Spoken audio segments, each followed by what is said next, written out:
नमस्कार जी। आज मैं धान पे बात करूंगा और मैं अनुरोध करूंगा कि मेरी ये वीडियो माननीय प्रधानमंत्री मोदी जी तक पहुंचनी चाहिए। सारे अधिकारी, सारे नेता मेरी बात को नोट करें और इस पे ध्यान दें और इन चीज़ों के परमानेंट हल होने चाहिए।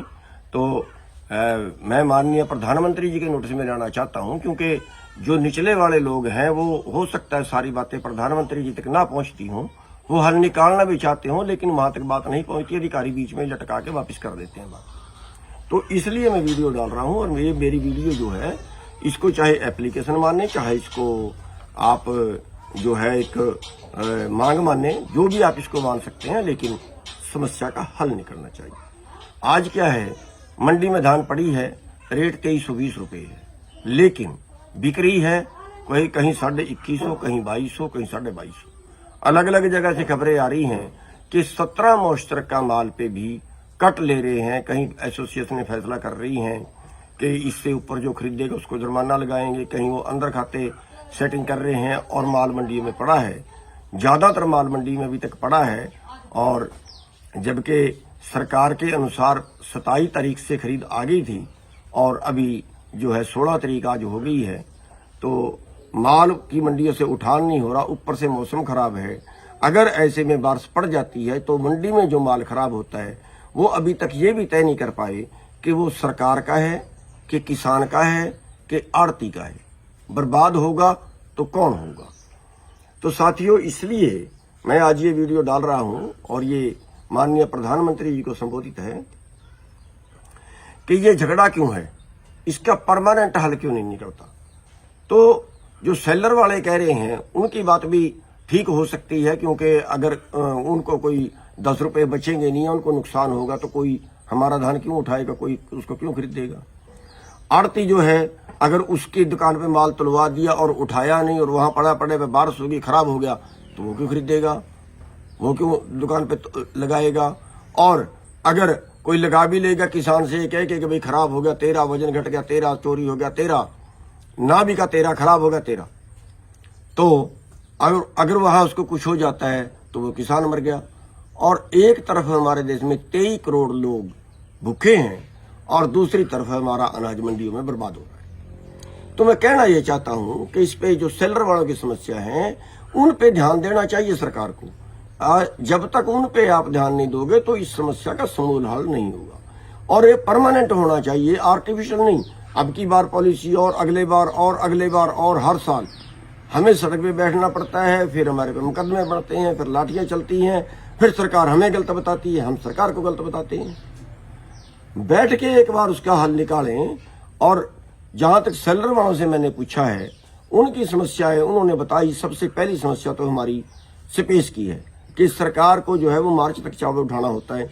अगर मार्च तक चावल ना उठाए तो इसका मतलब ये है कि उसको मॉइस्चर जो है उसका चावल का कम हो जाएगा और हमारा 3 किलो 4 किलो वजन जो है कम हो जाएगा चावल का क्विंटल पीछे, और फिर हम उसको कहां से पूरा करेंगे। दूसरी उनकी है कि जो हाइब्रिड बीज है इसमें 40% तक टुकड़ा है और सरकार लेती है 25%। तो वो टुकड़ा होगा तो उसकी जगह हमें दूसरा चावल डालना पड़ेगा, सरकार को तो उतना पूरा करके देना पड़ेगा, इसकी किनकी भी जाएगी इससे। तो वो हाइब्रिड वो बीज जो है, जब वो बीज बनाए गए तो सरकार को कोई ऐसा सिस्टम तो होना चाहिए कि जब वो बीज बाजार में आता है तो कंपनी से मिली भगत करके क्यों आता है, वो अच्छा बीज आए।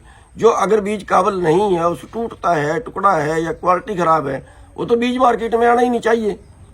तो सरकार बीज पे भी ध्यान दे और इस बात पे भी ध्यान दे कि अगर उनको उसका पूरा नहीं होता तो उस बात पे भी ध्यान दे। और तीसरा है जो 17 मॉइस्चर पे था, वो ड्राई का था 1 किलो का, 1% जो है वो सूख जाएगा मार्च तक, लेकिन अब इन्होंने उसका बदल के आधा कर दिया है। मेरे ख्याल से तो कि सरकार से बिना पूछे किसी अधिकारी अपने मर्जी से ऐसे फैसले लेते रहते हैं, जिस पे ध्यान देना चाहिए। जो माल मंडी से उठाती है उसकी लेबर, अनलोडिंग, किराया जो पहले सरकार देती थी अब बंद कर दिया है। सरकार की परमिशन से किया है, अधिकारी अपनी मर्जी से कुछ करते हैं, ये तो पता होगा, लेकिन मोदी जी ध्यान दे इस बात के ऊपर कि पहले वो मिलता था अब उसको बंद कर दिया है। क्रेट का, तिरपाल का किराया पहले मिलता था अब वो बंद कर दिया है। मिल में चौकीदार जो रखते हैं वो सरकार का होता है। वो चौकीदार रखते ही नहीं, उनके जो अधिकारी वो पैसे खा जाते हैं चौकीदार के नाम के। और सबसे बड़ी बात जो बहुत गंभीर मैटर है वो है कि एक स्टैग लाने के जिसमें 580 कट्टों की 6 गाड़ियां होती हैं, एक स्टैग लाने के एफसीआई जो है सेलर वाले से 70,000 रुपए रिश्वत लेती है। सीधा भ्रष्टाचार। 70,000 रुपए एक स्टैग लाने के, यानी 580 कट्टे की 6 गाड़ियों का, इसका मतलब करीब 10,000 रुपए एक गाड़ी के रिश्वत हो गई, 12,000 रुपए। और इसके अलावा जो परखी मारने वाला है उसके अलग हैं, जो कांटा करने वाला है उसके अलग हैं, अंदर करवाने वाला है उसके अलग हैं, और किसी किसी तरह के कितने हैं वो अलग हैं। उनका कहना ये है कि ये मानो कि एक स्टैग लाने का 1 लाख रुपए तो रिश्वत ही देनी पड़ती है। और हम कहते हैं भ्रष्टाचार मुक्त हो गया भारत। गौर करिए इस बात के ऊपर। और ये बात जो कृषि मंत्री थे पहले धनखड़ साहब, उनके सामने भी मैंने उठाई थी, और सेलर वाले साथ में बैठे थे, उन्होंने भी मानना था कि हाँ ऐसा है, और एफसीआई के अधिकारी भी सामने थे, लेकिन उस पर कार्रवाई कोई नहीं हुई।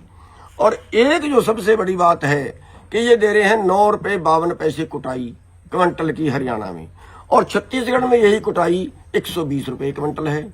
और एक बात और मैं आपके लिए बता दूं, छत्तीसगढ़ में धान का भाव 3100 है, और हरियाणा के अंदर धान का भाव 2320 रुपए है। जो छत्तीसगढ़ सरकार उसके ऊपर बोनस दे रही है सेंट्रल सरकार के अलावा। बोनस देने के बाद उनको सहायता भी याद दे रही है, उनको कुटाई भी याद दे रही है। तो मेरी माननीय मोदी जी से ये रिक्वेस्ट है कि आप इस बात का संज्ञान लें और इसका परमानेंट हल निकालें। एक बात और, हमारी धान 10 सितंबर को पक जाती है, इसकी जो खरीद है वो 1 अक्टूबर से क्यों शुरू होती है हर साल? उसको प्लीज 15 सितंबर से शुरू करें, ताकि खरीद मौके पे शुरू हो, हमें सड़कों पे ना बैठना पड़े, ना सरकार परेशान हो, ना हम परेशान हो, ना लोग परेशान हो। तो मेरी ये रिक्वेस्ट थी कि आज मैं ये वीडियो माननीय प्रधानमंत्री जी के लिए डाली, और अधिकारियों के लिए, और सभी राजनेताओं के लिए, सभी लोगों के जागृत करने के लिए डाली है। और इस पे सेंट्रल सरकार को तुरंत संज्ञान लेके और समस्या का हल करना चाहिए। धन्यवाद।